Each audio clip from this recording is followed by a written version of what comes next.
Stand by for terminal count. Overlook Horizon High Altitude Balloons, an Ontario County nonprofit. This is no ordinary balloon. What a view! Over 110,000 feet. This is incredible. 5, 4, 3, 2, 1, launch. Hey guys, Tori here from Overlook Horizon, getting back into an old familiar place here, back in my home studio here for some live action and some recap. Sorry about earlier. I don't know what happened. I streamed live from the middle of a cornfield, and I was chatting it up, and I was getting super bummed because for like 10 minutes I had 0 viewers, and I couldn't figure out what was going on. I thought you guys all just abandoned me. And didn't want to know about the recovery, so I streamed for like 10 minutes and nobody was watching, and I was like, all right, fine, I won't stream anymore. But apparently it never went through, so I don't know what happened, because I went back to YouTube and I got a couple of messages from I think Gregorius, maybe I don't know if I can't remember who sent me messages. Gregorius, maybe Stubby sent me a message saying like, hey, where are you? And I was like, what are they talking about? And then I went on YouTube and I looked at my stream that I did earlier. It put in a placeholder for a stream, but no video actually got streamed. So I don't know what happened. It's a mystery. I don't know where that video went that I recorded it or that I did. But anyway, so we got a successful recovery today. We can talk about the day, and since I'm back on my home computer here, we can actually we can show some decent quality sneak preview footage here from the flight today, which was a pretty good flight, pretty good success on just about all fronts here. Let's see. Before I get into well, let's talk about the flight day story, and then we'll get into some videos and stuff like that. So basically everything went very well today. Launch was on time, didn't have any scrubs or delays. Everything we had a little bit of a hiccup with the FAA with Cleveland Center. They couldn't find our paperwork, so we had to just resend it to them real quick. It was super easy. I basically just forwarded them the same email again. And they found it, and we were good to go. Took care of that in like 1 minute. And then launch was good. We got a little bit of a fast ascent rate. We were at officially, so if you want to know the flight stats, I've already worked on this after the last flight so I could get them up really quickly afterwards. So I've already posted the flight stats and graphs and charts from this flight. They're at overlookhorizon.com/14. So you can look if you want to see the today's flight stats, like minimum, maximum temperatures, things like that. They're already published on overlookhorizon.com.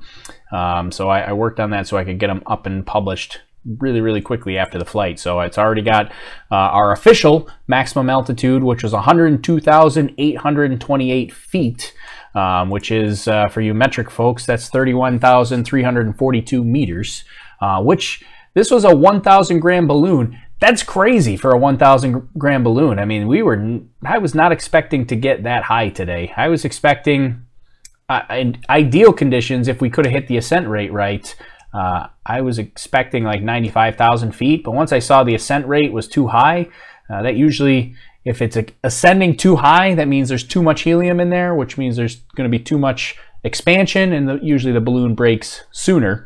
So I was expecting a lower altitude, like potentially even in like the high 80s. But this was fantastic. Went to 102,000 feet. Our Overlook Horizon 13 had a 1,200 gram balloon, which is a larger balloon, and it didn't make it to this altitude. So I don't know what happened. Apparently this was one of the good ones. We went to 102,000 feet, almost 103,000 feet with a 1,000 gram balloon, which is fantastic. And the ascent rate was a little bit high, so officially, I gotta even go look at the stats. I'm looking at the website myself at, like I said, overlookhorizon.com/14. You can see the stat. There's a couple stats at the top, some quick stats, and then there's some more detailed stats down at the bottom. But our official ascent rate was 1,240 feet per minute, or 6.30 meters per second. we were shooting for 5 meters per second, so we were at 6.3 meters per second. A little bit fast. I kind of had a feeling it would be fast when we were filling it up, because with the wind, it was really challenging to try to make sure it was filled enough, so I just kept adding helium to it just to be sure. Because the worst is if it's underinflated. Then you're trying to chase it down, and it's not a good situation. So I knew there was a chance that this would be overinflated, and I actually knew that in the planning stages even before today. Even yesterday, I was running predictions based on a really fast descent rate, expecting that we might go overboard on that. So that wasn't not a big deal, and turned out to be really fantastic for us. Because easy recovery today. So let's see, what was I was going to say something else on that. The flight was a little bit shorter than expected, so 82 minutes for ascent. We were expecting 99 minutes on for ascent. Descent was really quick, 31 minutes. We were expecting 35, but it came down in a hurry today.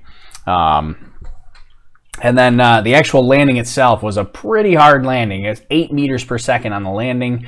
That's quick. We were hoping for 7.5, but yeah, that came down quick at 8 meters per second. So it took a hard landing. I don't know if you saw the photos that I had up on Twitter, but the solar can took quite a beating here. Let's see. Let me see if I want to say it. I'm going to show you some pictures and stuff, but I want to see if I want to say anything about any of this stuff. Let me finish with the stats, then we'll take a look at some of the pictures and video. So 102,000 feet we talked about, 42 miles downrange. That was our distance from launch to landing, was 42 miles, which for you metric folks, that's 67, almost 68 kilometers. Minimum temperature today was negative 54 Fahrenheit or negative 47 Celsius. That was at way up at almost 55,000 feet, so that was kind of up there for the minimum temperature. Maximum temperature was 88 degrees Fahrenheit. That's almost always at the ground. In this case, it was because it was pretty warm at the ground. That's dry temperature. And we had a heat index with the humidity. It was like 99 degrees today. It was hot. We did reach a horizontal ground speed of 80 miles per hour today, that's pretty quick. That was cooking. That was up in the right in the jet stream area. I actually didn't even look to see if the jet stream is overhead. I didn't think it was, but it could have just been the front that was moving through today. But that was up at 40,000 feet. We hit 80 miles per hour. So that was moving quickly. And then free fall speed, that's the vertical speed right after balloon burst. That gets up there pretty quickly too. We hit 227 miles per hour vertically, just straight down, not counting horizontal. That's just straight down vertically. We hit 227 miles per hour or 365 kilometers per hour on the way down. And that basically happened from, we were at 227 miles per hour at 97,000 feet. So between 102 when it burst and 97, that thing was screaming on the way down. So that was moving quick.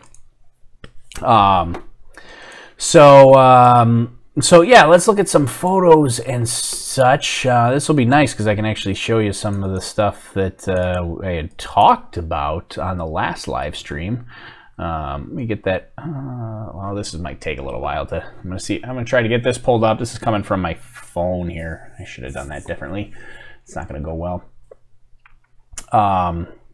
But we can look at something else here at the same time. Here, let's switch. Let me switch to the little screen here, and you get a new window here, and so we can look at some of the onboard footage from today. A little cloudy today. Well, a lot cloudy today. A lot cloudier than I wanted it to be. Based on the forecast, it was supposed to be a pretty clear day most of the day. Partly cloudy, but I like partly cloudy days. Today was pretty much 100% cloudy.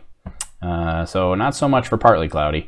And the rain, well, we'll talk about the rain and stuff, but it wasn't supposed to rain until later in the day, but it did. It started raining much sooner. So here was our setup. There's a little behind the scenes here on our setup as we were getting ready to launch and get everything hooked up. So this is when we were walking the balloon out for launch. You can see back to our site, and you can see our new countdown timer. Here, let me back up a little bit. You can see our new countdown timer. That's this guy right there. So we were at T-3 minutes here. That's the countdown timer we use for we didn't have any observers for this flight because of the location we were at. They don't like to have a lot of people there, and they have a whole bunch of insurance requirements, and so we just can't have observers at this site. But we had the countdown timer anyways because it helps us actually launch on time. And then here, let's fast forward a couple more minutes here. We'll get to the actual launch itself. Oh, look at this! You can see my lobster shorts. You see the lobsters on my shorts there? How about that? Space lobster shirt, lobster shorts. The lobster thing is really taking off like crazy. People are getting me lobster stuff all the time now.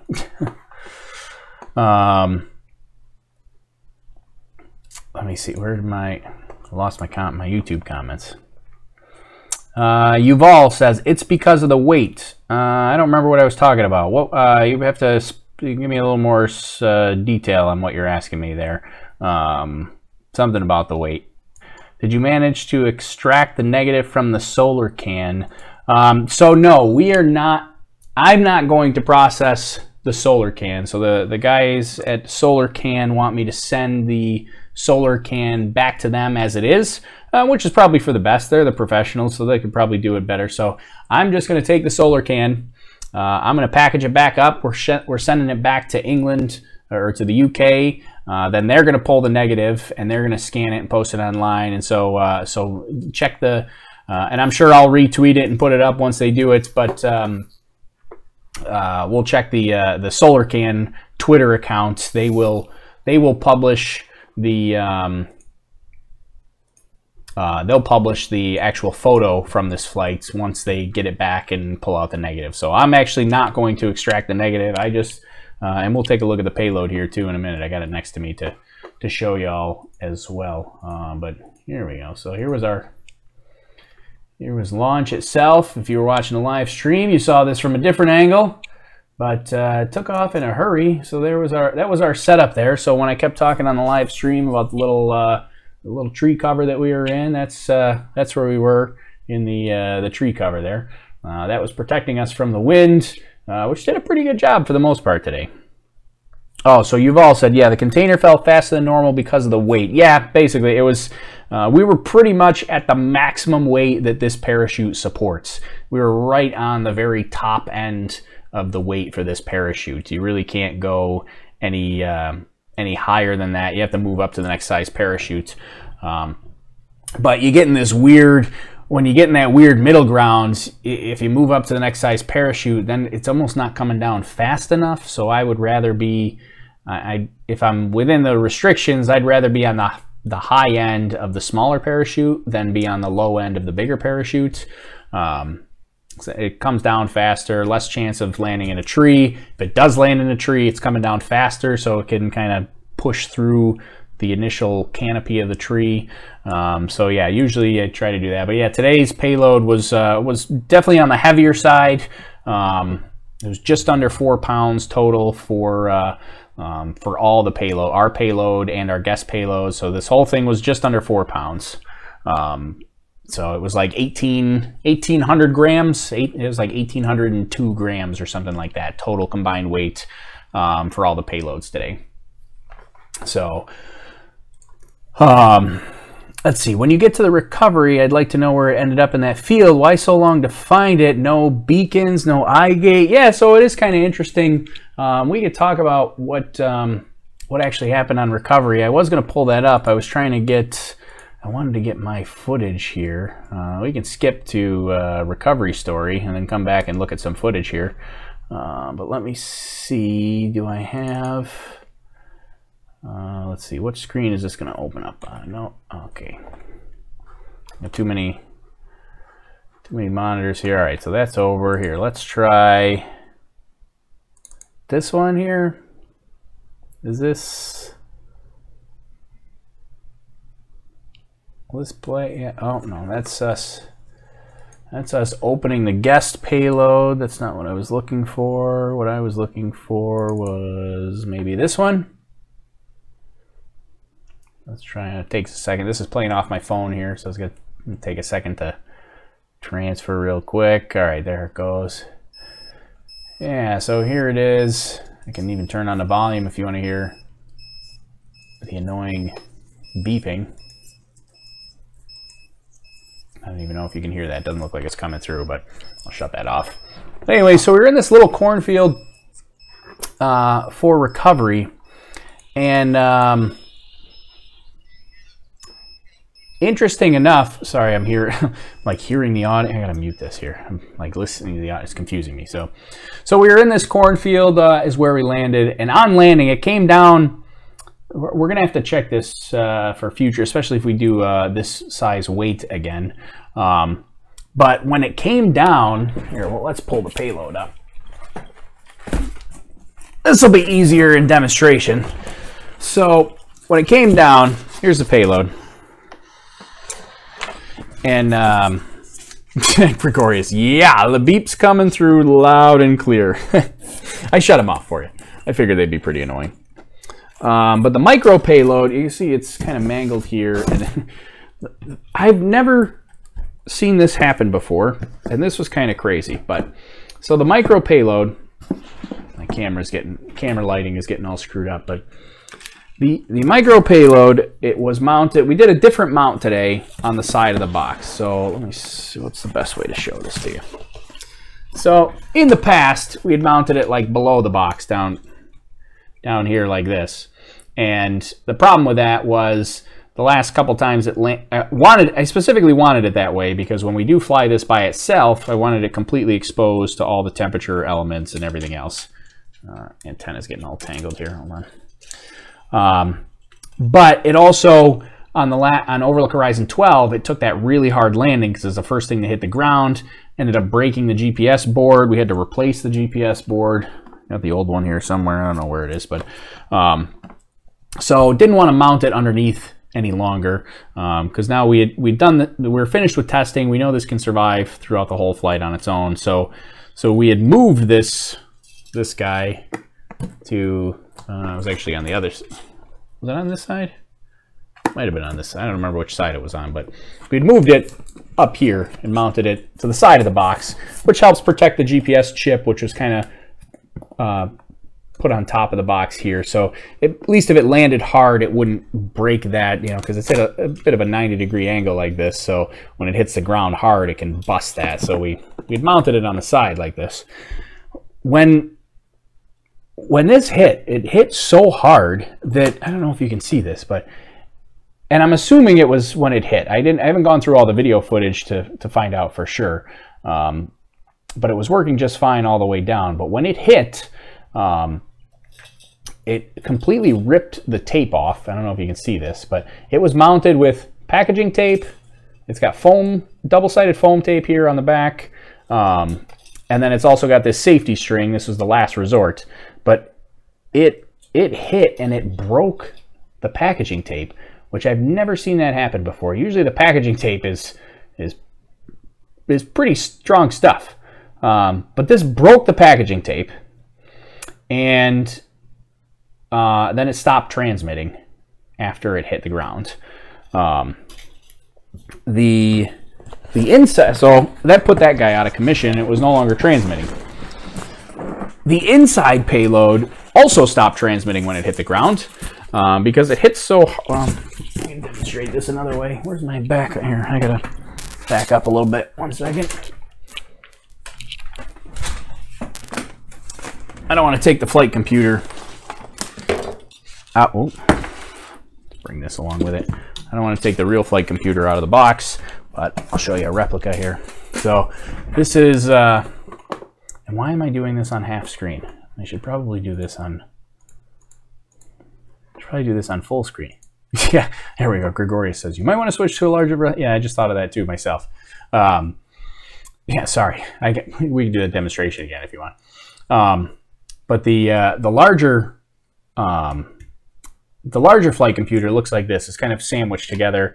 A bunch of Arduinos that are just kind of compressed together. A long time ago, I used to zip tie this whole thing together, but never really had any issues with it, so I stopped zip tying it.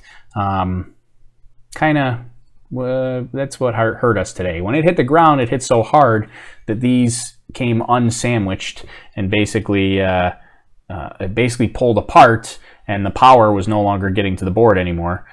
So this stopped transmitting as well. So basically all our beacons, or both beacons, we had the two beacons, both of them stopped transmitting when they hit the ground because they hit so hard. So that was one reason why it took so long to recover. And here, let me go back to this demonstration. I know we talked about this already, but this was let me just show you where the mounting was. Now that we're full screen. So like I said before, we used to mount down here below. Actually, it was this way because the GPS chip was pointed outwards, but when it hit the ground, it would hit pretty hard. But we moved it and mounted it. I don't know, we mounted it somewhere. I don't remember. Can't even remember where we mounted it. It might have even been, actually, I think it was over here. Yeah, there's marks on this side of the package. So we mounted it over here, and we just kind of attached it to the side with the GPS kind of come over the top there. But the good news is it hard landing, but everything should be intact. I'm going to put an asterisk on that because the other hard part about landing. So we got to the landing site, and it was a clear, dry day all day until we got to the landing site, stepped out of the car, it started raining, and within 5 minutes there was lightning within like 1.3 miles or something like that. So we were like, it was this big open field. We had walked out there, thought that maybe we could see the payload. I'm gonna pull up the map here. Thought that we'd be able to see the payload because when I was looking at the map, let me shrink that down a little bit. Go here. Yeah, so when I was looking at the map here, I'm looking at this assuming that the balloon just came down right here in this field. So I was like, fantastic. We pulled up on this road. I walked over here. No balloon anywhere in sight. We looked all over this field. Couldn't find it. Wasn't there. It ended up landing over here. Landed right about here. We can actually, on the website, I got the actual coordinates here. Here, we'll pull this up with Google Maps. So here's the exact location, landed right there. And the last beacon was out here. So we were searching this field. It went just past the tree line over here, and we couldn't hear the beacon, which was kind of crazy. So yeah, that was another crazy bit there. But most of the delay today in recovery was really due to the thunderstorms that we were just sitting there waiting for them to pass by, because I didn't want to walk around in this wide open field with lightning happening right above us. So that was really the biggest delay, was waiting for that, and trying to figure out where, if we knew exactly where it was and we knew it was in the field, then we would run out there and grab it and just come right back. But with the lightning there, we didn't want to be like walking around, just wandering trying to find it. So let's see. You've all said, sorry, can its speed be calculated by landing? Yeah, so we calculate the speed. The onboard flight computer records the speed based from the GPS chip and from its positioning. So yeah, we record the speed with the onboard computer, and then we basically the landing speed, because the speed actually doesn't come down at a consistent speed. I mean, it varies and goes faster and slower, and the parachute will catch, and then you get pockets of air and things like that. So it varies. So when I say it came down at 8 meters per second, what our statistics system does is basically take the last, I forget what it is, but it's like the last 10 readings or maybe the last 1,500 feet or something like that. Whatever it is, it averages the last couple of readings just before it hits the ground, and that's what we come up with for the landing speed. Because if you actually look at the flight data itself, there, you know, like right before it landed, it was at 5 meters per second, and then right at landing, it was at 8 meters per second. So it goes up and down and fluctuates, but on average, the last 1,500 feet were at about 8 meters per second, which that's a pretty hard landing for us. I mean, still acceptable, but that's quick. That's pretty quick. I'd prefer that to be a little slower, especially at how much it jostled things around. And that's one thing. That's probably, for me, that's probably the most interesting part of. Let's see. It's not what we want to see. That's the most interesting video I think that we got out of this today, was on the actual landing itself. Where is my landing stuff? So I forget, we got one camera. Oh, we already showed this video here. But we had one camera. Let's see, this is the good one. So one of the cameras fogged up a lot at landing. The other one actually did pretty well. So this is one of the cameras right before landing. This was one of the things that was kind of funny, is that little shred of balloon that you can see there. This camera followed that along really well. It just kept tracking it, which was kind of cool. Most of the time we see that balloon shred just kind of pass by the camera, and then we don't see it again for another 10 minutes or something. But this camera, for whatever reason, just kept following that balloon shred around and around and around. So that's the remaining piece of the balloon. We didn't get much of the balloon back today. Most of the balloon kind of so a lot of times on average we can get like 70% of the balloon back. I haven't weighed these remains yet, but there's not much there from the balloon, so we didn't get much back today. But let's see. You might want to consider Elon's bouncy castle landing system. Yeah, we should get some kind of system in place to soften the landing. And Mike says, okay, so it didn't hook to the north. Yeah, it didn't do that final hook to the north, which I actually expected as well, to do a little hook to the north right at the tail end, but it never did that. It just kind of continued on to the east right before landing here. So yeah, this is coming in, and this is where we really get the clearer pictures. Was below cloud level. I'm just backing it up a little bit, so you do get a little view of Canada. There's Canandaigua Lake out there in the distance. So most of the time we see Canandaigua Lake on launch. So this was a little bit different. We're seeing Canandaigua Lake on landing. And then I'm going to fast forward a little bit here so we can actually get to landing. So here's, let's see. Oh yeah, so this is right. So let me pause this or back it up here. So this here, this is the field that I was searching in right here. We were looking there's like you can't tell here, but there's like a ridge here. So from the road, you can't see past about here. So when I parked here, I was like, oh yeah, the balloon must be right there, but just behind the ridge, I can't see it. Got up here, looked all around. We're like, where is it?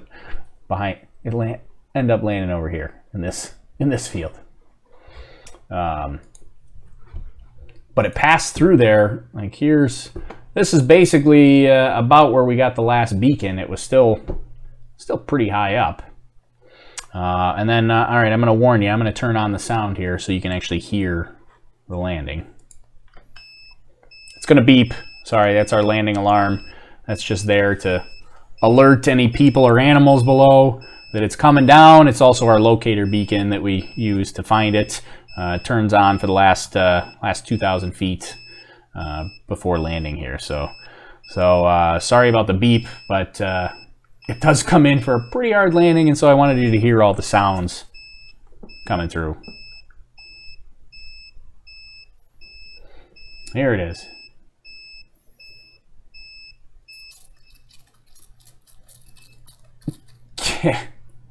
So that was our pretty hard landing. which was, I don't know, one of the things that was crazy is I don't think we've ever had a payload roll so much. Like, we've had payloads hit hard and land on the side, or hit and land upside down, but this guy rolled like 3 times before it finally came to a stop. So we'll play it one more time, but this thing hits and just rolls and rolls and rolls. Yeah, it was a rough landing. So so let's see. So Road Warrior says, so do you have permission from the landowner to recover the payload? And have you ever been denied? Yeah, generally we ask permission before we go out there. Just we let them know, like, hey, we're you know, we got a weather balloon out there. You mind if we go out and grab it? So we've never been denied. Most people are cool with it, and a lot of times they're interested. They want to see. Some people are just like, yeah, whatever. We've had, last couple times we've had people that weren't really that interested. On Overlook Horizon 13, Len, my buddy, my new friend that helped me out, they were all real fascinated by it. Overlook Horizon 11, the guy that cut down the tree, they were fascinated by it. So so yeah, we get a lot of people that are very interested, but nobody's ever denied us. I mean, technically that is possible, and it's something in the back of your mind. You know, somebody might say, nope, we don't want you to go through there. Particularly, that can be a problem if you land in some kind of high security area, like a business, or like Romulus Army Depot. We got pretty lucky that we landed on the edges of that for Overlook Horizon 7, because if we were another 100 feet to the west, they would have said, you're not getting in there. If you landed in like a prison or something like that, a lot of times they'd be like, no, you're not going in there. So here, I'm just going to start another video playing here while I read through some of the questions here. So this was some of the low to mid altitude stuff here. You can see super cloudy, which is a bummer. I hate when it's this cloudy. But so Chris asks, does your car have a Wi-Fi internet connection? If so, you can use your car's Wi-Fi connection to help stream when you're traveling. Yeah, we've got lots of Wi-Fi capabilities, but they come and go, I don't know, based on where we are. The recovery never seems to go well for broadcasting. Oh, look at this. I don't know if you can see this, but it's actually snowing. It's like 90 degrees today.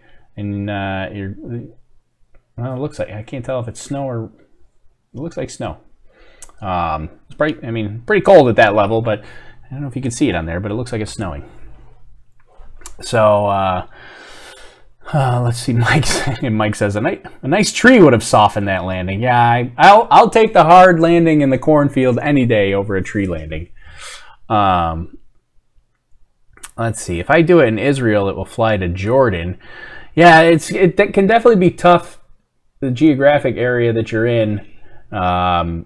You know, it's what it all depends on. It's actually pretty tough here in upstate New York to launch weather balloons just because of all the Finger Lakes that we have.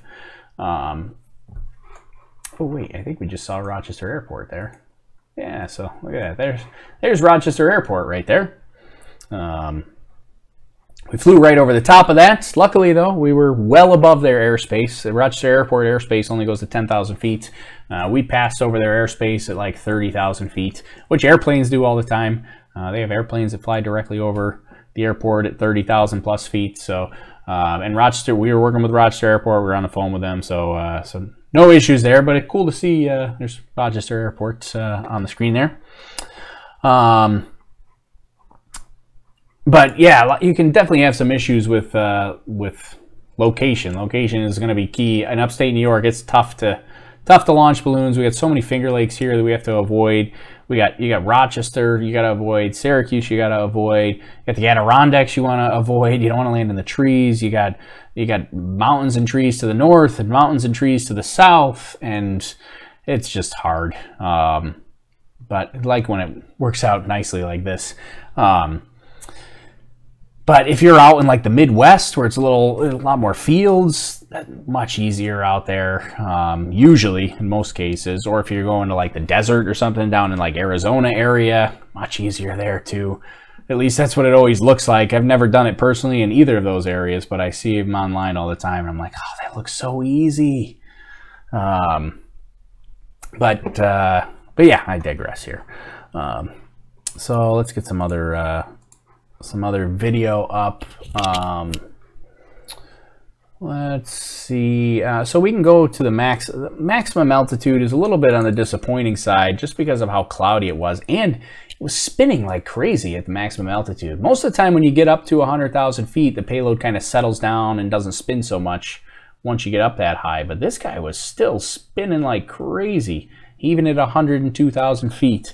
And I don't. It could be possible maybe with the two payload boxes, you know, maybe that was causing an issue or causing it to spin more. That's certainly possible, and we could look at changing the way our connection system is to kind of reduce that spin. But I was disappointed by the spin, which is not too bad because we can get pictures and stuff by, you know, pausing the video, and we can get screen grabs out of this. But really the cloudiness was the thing that was a big bummer. I mean, that's about the best you get for the photos for this flight is right there, just because of how cloudy it was. It's supposed to be partly cloudy today. Anyways, the balloon burst is here. Oh, there it is. It's past. So there's a couple. We got two angles. We don't have a direct camera for balloon burst. Oh, there it is. Here, we can turn the sound back on. There's no beeping this time. We'll back it up a little bit.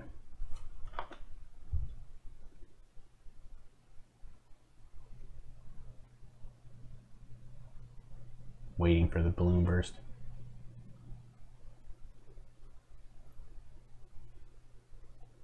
Oh, there it is. There's pieces of it.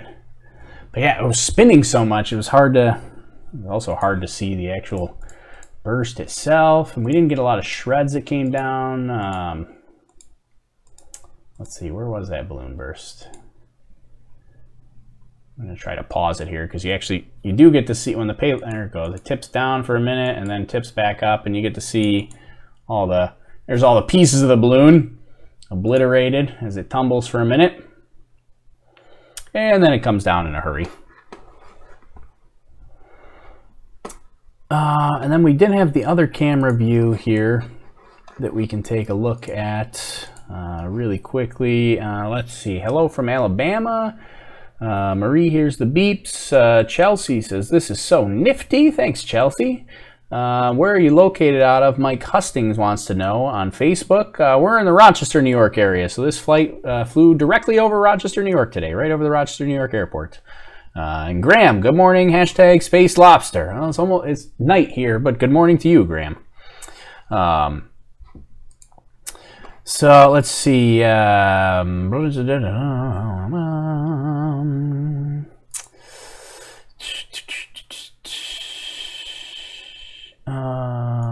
Was it windy at landing time? I wonder if the chute was part of your tumbling issue.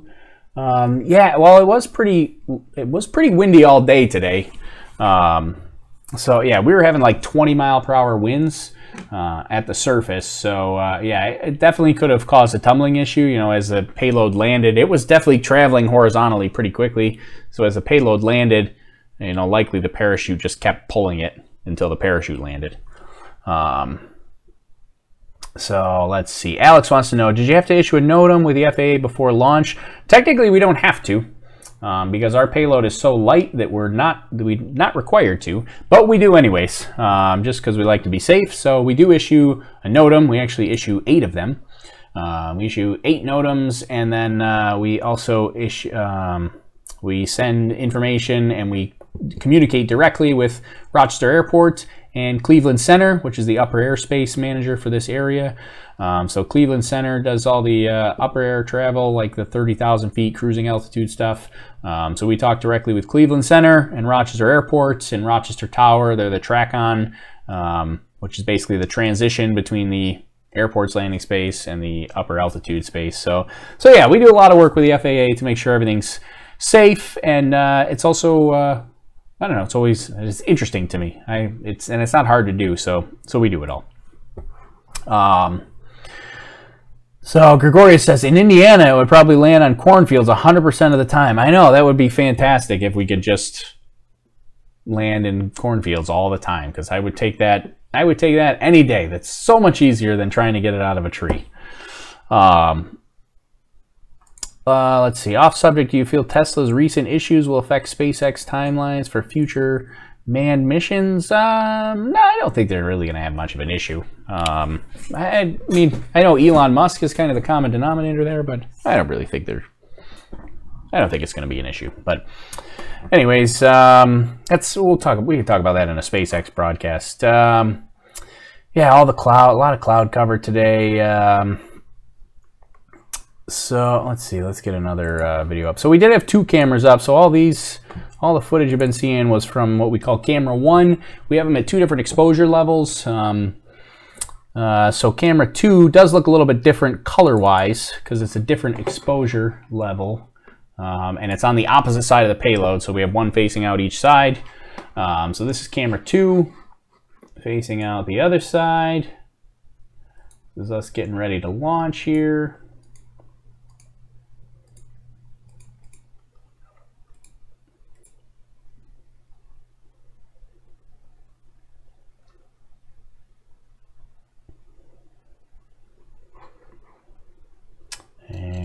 Yeah, you could see, like, as soon as it got above that tree level, like, the wind just grabbed a hold of it and took it, which was crazy.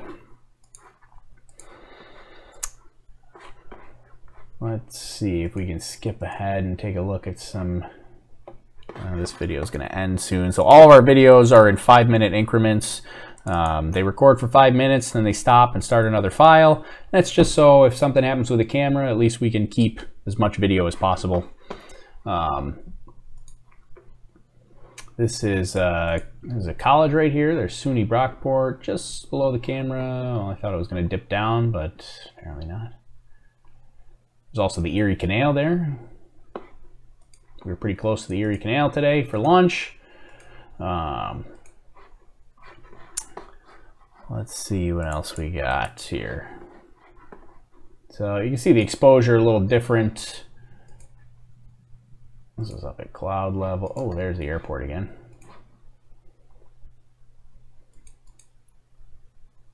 Where was it? Almost into the clouds, but I did see the airport for just a second. It's snowing again in the clouds while it's 99 degrees down there. Oh, there's the airport. So there's Rochester Airport, where we're passing over the airport well above. It's not within their airspace there. And it's snowing. Meanwhile, we were sweating like crazy because it was 90-something degrees on the ground.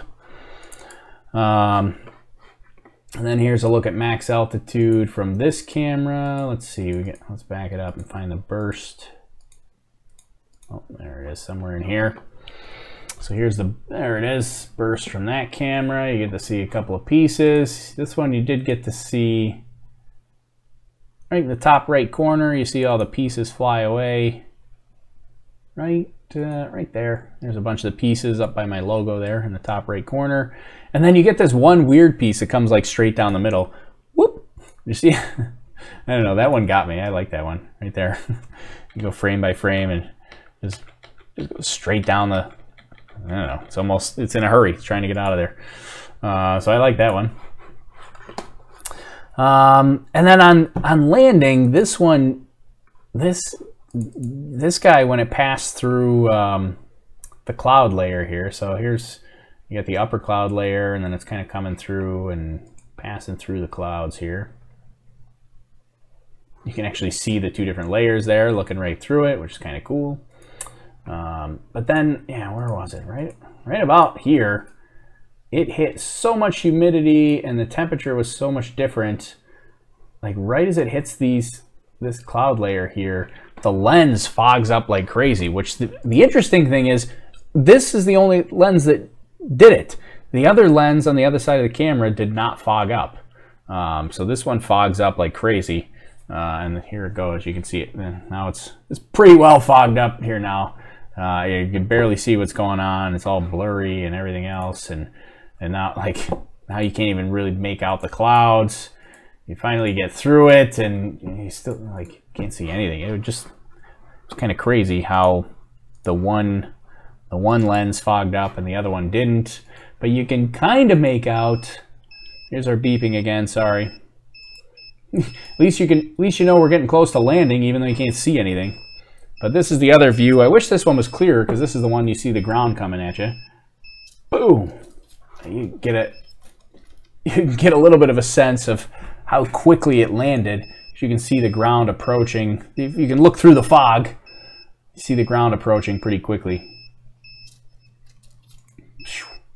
It's a hard hit.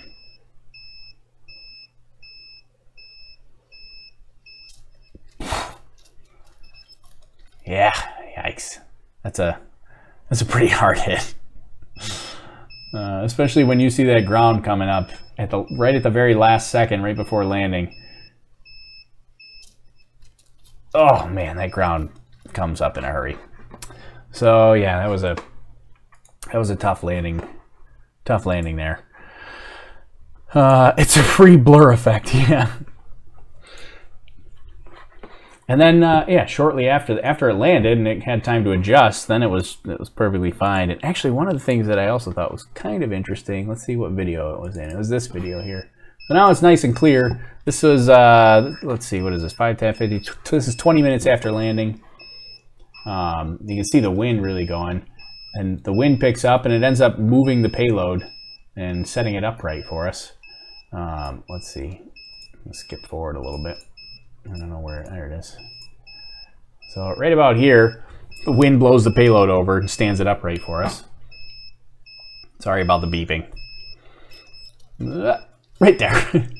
Then you can see the other. There's the Zavarian payload off in the distance there, and you can't really see the parachute or the balloon, but you can see the string that go to them. But you know, thought that was kind of cool. It flipped the payload back over. All right, that's enough of that beeping. Let's see. Is there anything else that we want to show before we wrap things up? So I think, yeah, I guess the only other stuff that we could show, we do have a couple of photos that we can show here. Everything was very. Oh wait, let's get this video out of the way. Make this bigger here. Yeah, so there's actually, wait a minute, let's get this out of the way so it's not distracting. We'll get this out of here.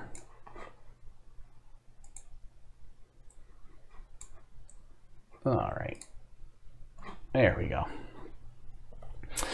Okay, so yeah, there's a photo of the payload. That's how we found it right there. You can see our micro tracker on the outside is. Let me zoom in on this guy.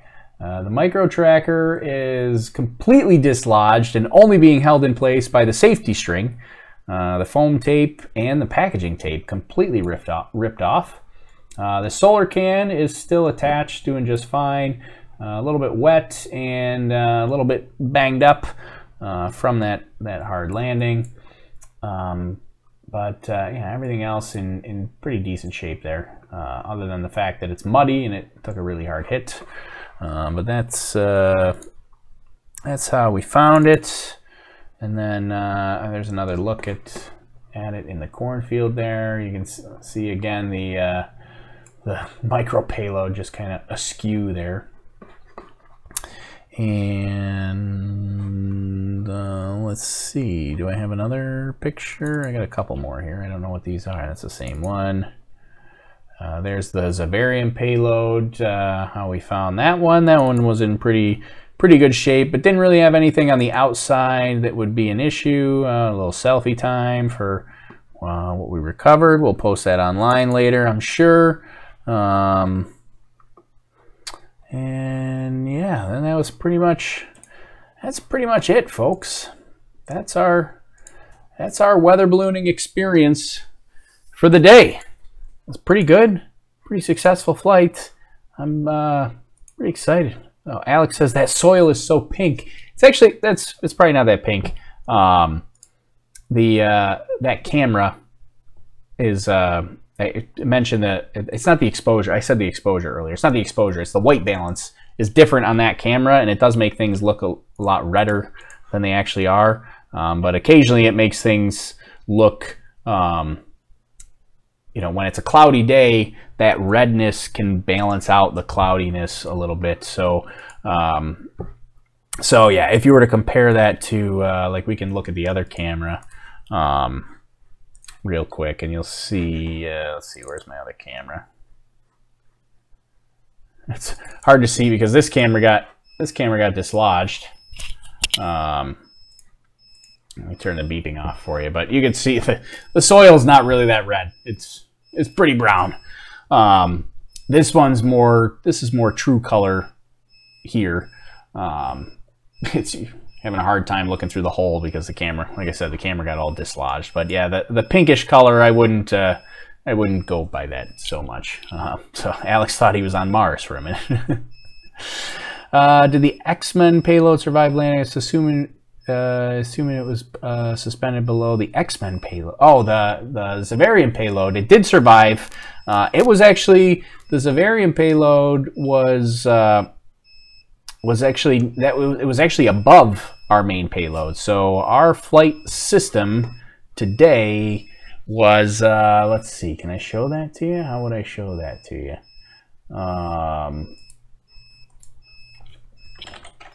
Can probably look at it from, we can probably just pull up the live stream from earlier and look at that real quick. Let's see, let me see if I can do this relatively quickly here.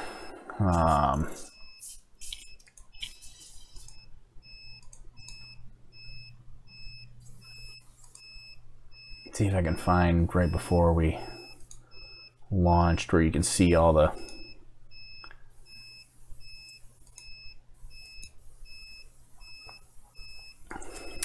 there we go. Here, let's bump this over this screen here. All right, so here's the YouTube stream from earlier here. We'll even full screen this. So you'll see here, let's fast forward. You'll see me walk it up here. So we got the balloon, which is off camera. Then here's your parachute. This is the Zavarian payload right here. That I'm walking up right now. So that's the X-Men one, the one with the big X on the side. So that's the Zavarian high school payload with the Raspberry Pis and the microbits inside. And then our main payload with our main tracking system was actually below that, was right here. So there's you can see the Zavarian payload here. Just hard to see. Didn't realize this camera was so dark. I don't know why this camera is so dark. I would have tried to brighten that up at launch time. But yeah, that's the Zavarian high school payload, and then our main payload is what I'm holding on to for launch. So yeah, ours was on the bottom today. Doesn't have to be that way. That's just the way we decided to do it. So, all right. Why am I still hearing the beeping from the payload? We gotta shut that off. That's really annoying me. So let's see. Did I miss any other? Okay, where'd my YouTube comments go? I lost them.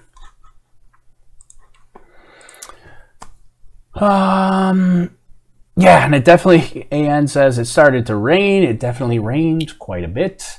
A lot of thunder that we had to wait out, and some thunder and lightning. Why am I still here? I don't know where I'm hearing sound from. Oh, there it is. Yeah, and a great recovery, easy recovery. I'm kind of bummed that my stream earlier didn't work because I recorded that whole thing, and yeah, it just didn't get out. I thought I streamed to you guys earlier, so apologies for that. I don't know what happened earlier. Somebody said that YouTube was throwing a fit and having issues, so that's certainly possible.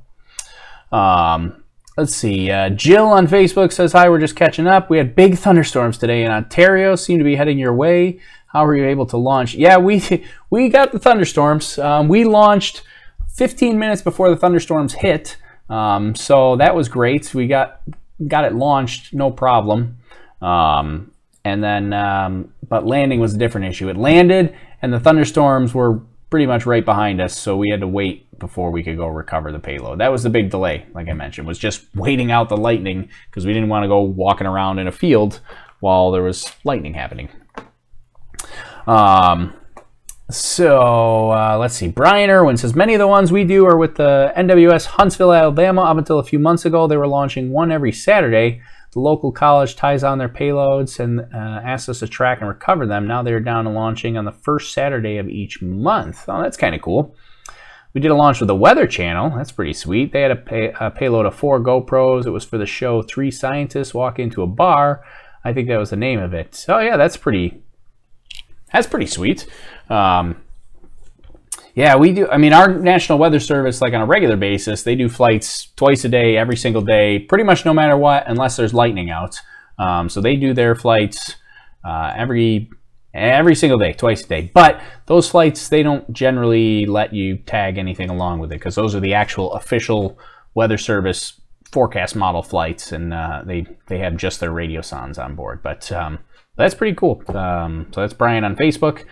And then Pony says, your storm is now here in the Hamptons in New York. So down on Long Island there, apparently the storms have hit there already. So yeah, I can't tell. It's dark out now here, so I don't know what it's doing outside here. But it was raining for a long time here today. And I was looking at the hourly forecast yesterday and even this morning, and it said it was just going to be partly cloudy, and it would start raining and thunderstorms around 7 p.m. Well, they showed up pretty early.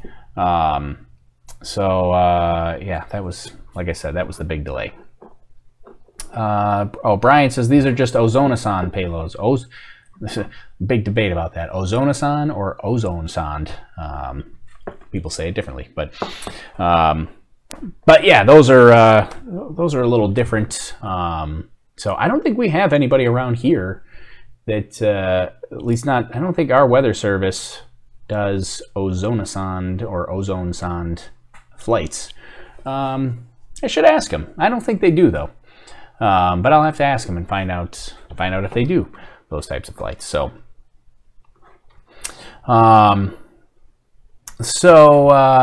Brian says he's in the camp of the second. I've heard meteorologists pronounce it both ways, ozone sonde and Ozonason. So I think it's an unresolved debate. So it's like tomato. I've heard it both ways. I don't know what's official.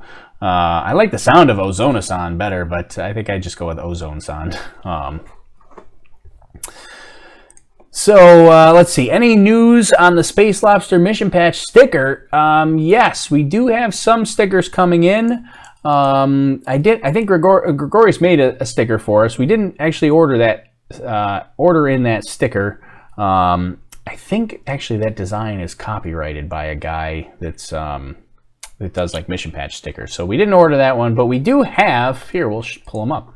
Actually, if you're really feeling into it, we just ordered them. They won't come in for another week or so. But here's the news of the day. We got our regular shop has been transferred from Facebook. There's still a Facebook shop, but we now have a regular shop on our website. So particularly if you're an international customer, the Facebook shop used to only work if you were in the US, but now if you're an international customer, you can just go to overlookhorizon.com/shop and you can actually get your hands on some swag here. So we've got our regular, well here, let's go to stickers here since we're talking about stickers. We got 3 stickers on here now. We've got our regular mission patch sticker, and then we've got 2 Space Lobster stickers that are coming in preparation for the big Space Lobster flight coming up, which should be our next flight. Overlook Horizon 15, probably mid to late July is when we expect to fly the Space Lobster. That should be the next flight. So if you want to get your support in and get yourself a Space Lobster sticker. We've got a couple of those stickers up there, and they help support our programs, help us do more flights and things like that. So you get yourself a Space Lobster sticker. We got, like I said, 2 different designs.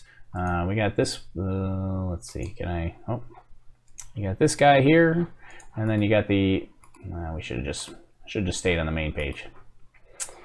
Got the green one and the gray one there. So 2 different Space Lobster stickers. They're both 3-inch stickers, 3-inch vinyl stickers. So yeah, we do have some Space Lobster stickers coming in here. But they are. Yuval says, I do not have an international credit card. Well, I don't think. I don't know what an international credit card is, but the shop will take anything that's a Visa, MasterCard, American Express, or Discover. So any of the 4 major credit card companies they'll take. But we got other stuff on there too. We've got some of our apparel stuff up there. So if you haven't got yourself a Where's Shrimpy t-shirt, we still don't know where Shrimpy is. Shrimpy is still out there. Shrimpy is Overlook Horizon 10. Shrimpy is still missing. We don't know where Shrimpy is. So if you want to spread awareness for Shrimpy, you can get yourself a Where's Shrimpy t-shirt, or we've still got some Space Lobster t-shirts hanging around here that we can do as part of the upcoming Space Lobster launch. We got the one that I'm wearing here today, and that which the Space Lobster kind of looks a little more like a what are they, like a Caribbean crab? Well, I don't know what it is, but whatever. It's kind of a lobster. And then we got the, your classic Space Lobster here with the white t-shirt. But yeah, we got a couple of them hanging around for apparel. And we got stickers and a couple other flight supplies if you want to launch your own weather balloons. So yeah, there we go. And let's see. I don't know if I have anything else to talk about here. I think that's pretty much it. We pretty much covered it all. We looked at some sneak peek footage here. Let's see. Carrie likes the middle one. So she likes, Carrie on Facebook likes the middle Space Lobster sticker, the gray one. Your shopping cart will probably convert international currency. Yeah, well, I think the way the shopping cart works is it's going to charge in US dollars, and then your credit card company will do the conversion. So it's going to charge, I don't know if it comes to $5 including shipping. I mean, the shipping on stickers is like 60 cents because basically we just mail them out in an envelope with a stamp on it. So shipping's pretty low on that. So what was I going to say on that? Oh yeah, so if it's like $5, they'll charge you $5 US, and whatever it works out to be in your currency, that your credit card company will handle that. So there it is. So we do have some Space Lobster stickers ready in preparation for the next flight, Overlook Horizon 15, which will be the Space Lobster. I'm super pumped. Where is my Space Lobster? Oh, it's up there in the back. Can you see it? Right over, right here. There's a Space Lobster hanging out, waiting. I got so much lobster stuff now. I've had my lobster grabber for a long time. We've showed that off before, but making its debut. Oh man, I got stuff all over my desk here. Making its debut today was our inflatable lobster. I don't know if you saw that in the live broadcast today, but we did have the inflatable broadcast in the. Did I say inflatable broadcast? I'm getting tired. The inflatable lobster in the live broadcast today. That was over my shoulder today, so we got another lobster. I didn't know that you can copyright a design. I think Everyday Astronaut also has the same basic shield design. Yeah, I think he does have that shield design too. Yeah, I was looking at that other shield design, and it was yeah, we didn't want to risk it on the copyright issues. Although we may make something along those lines anyway. So anyways, there we go. That was, so I know what we could talk about. The one thing that I had mentioned earlier, I didn't mention this yet. So I had said, the payloads with the hard landing survived for the most part. Asterisk. The asterisk really is when we opened the payload, there was a lot of water inside the payload from the rain today, and I don't really know how it got in there because it's pretty well sealed. The only thing I can think of is, when the camera hit and came loose, it opened up a big gaping hole in the side, but it was still on the side, and I don't understand. Although it might have been facing, I don't know, maybe that hole was facing upwards. But I don't think, oh yeah, it was. So I guess that must be what was happening here. There was a whole bunch of water inside the payload. And I guess when it landed, it's hard to tell, but this camera hole must have been pointed straight up at the sky. And it was only like that for like 15 or 20 minutes. I don't know. It's not like I see a ton of water coming through here. You can kind of hear it a little bit through the beeping. You kind of hear the rain. But yeah, I don't know. There was a lot of water in there. So the question really is the water from the actual rain that we were getting, or did we get some extreme condensation on the inside of the payload? Because we were at like 99% humidity today, and then it went up to like negative 54 degrees, and then came down back to 99% humidity. So it's certainly possible that, you know, all that humidity went up, froze, came back down, condensed, and it's just I don't know. There was a lot of water inside the payload today when we recovered it. So I'm hoping it's not ruined. I was going to let it dry out a little bit. I did once I kind of pushed it back together, because I told you the sandwich design here kind of pulled apart when it hit so hard. So I pushed it back together and I powered it on, and our piezo alarm, the little speaker on the side that beeps, it made a really funny sound, which I didn't like. So I'm hoping that maybe just the speaker was filled with water, just needed to dry out. But yeah, it made a really weird sound. So hopefully not too much water damage. That's the big thing that we're going to look at for today, is to see if there's any water damage from today's flight. I don't think there will be. I think it'll be fine. But only time will tell. We'll have to find out if there's any water damage. Hopefully not.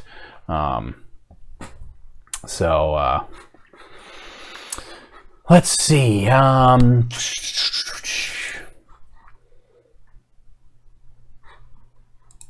Did I miss anything? I think we're in good shape. Oh, Jill bought some stickers. Hey, thanks, Jill. Appreciate it. Thanks for buying some stickers. That was quick. So, and yeah, just FYI, hopefully Jill's watching here still. Those Space Lobster stickers, I won't get those in until I think they're coming this week. I don't have them yet, but they should be coming in this week, and then we'll send them right out as soon as we get them in.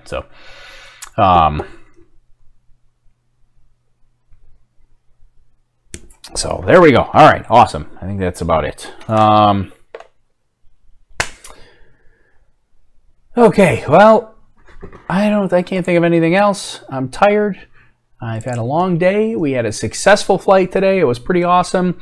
I can't believe how well it actually worked, which is it was really fantastic. I love when it lands in a field like it did today. So feeling good. Got everything back, and doing our post-flight stuff. If you want to see some of the stats from today's flight, or we do even have some of the graphs are up, or all of the graphs are up already. So if you want to see any of that stuff, you can go to overlookhorizon.com/14, and you can check out the website here. We got some stats here up in the top right. Got some of the stuff we talked about earlier: maximum altitude, speed, minimum temperatures, all that kind of stuff. And then we've got all our graphs have already been published. So here's temperature and dew point. We've got altitude and pressure. You got speeds. All kinds of goody, fun, sciencey looking stuff on our website here if you want to check them out. So we did get the graphs up in a hurry. It's a record time for us getting the graphs up. Here's descent speed. So this is the speed that it was coming down at. So those are the descent rates. And then here, what is this? These are the temperatures, which pretty much took on a very similar pattern. Although interestingly enough, I'm looking at the graph here. The internal temperature, I don't understand how this happened, but the internal temperature got higher than the CPU temperature. That's weird. That's never happened before, I don't think. So this internal temperature is the red line, the CPU temperature is the orange line, and right at the tail end of the flight, the internal temperature gets higher than the CPU temperature. Very strange. It's not that much higher. It's only like 40 degrees at landing, so not that much higher. But yeah, you can see the internal temperature right when we launched was over 100 degrees. That's how hot it was. It was basically cooking inside that package. That's the internal temperature. The external temperature we launched was 88 degrees. That was the dry temperature at the launch site there. So anyways, and then I forgot about this too. We also had a really weird thing happen with our camera batteries. So these are the 2 camera battery voltages. I don't know why, but the one camera freaked out for a minute, or at least the battery did, and had a huge drop, but then it was able to recover. But it took like 30 minutes into the flight before it actually recovered. So that's kind of strange. That doesn't usually happen either.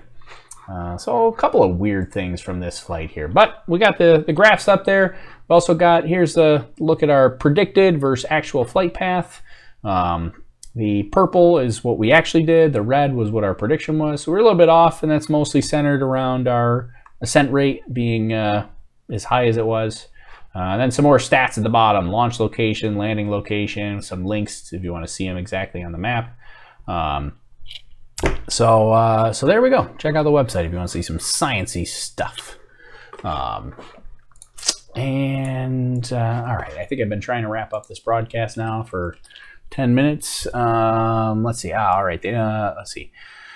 Oh, Alex and Gregorius are chatting about graphics. All right. Yeah. Well, I think I'm gonna wrap it up here now.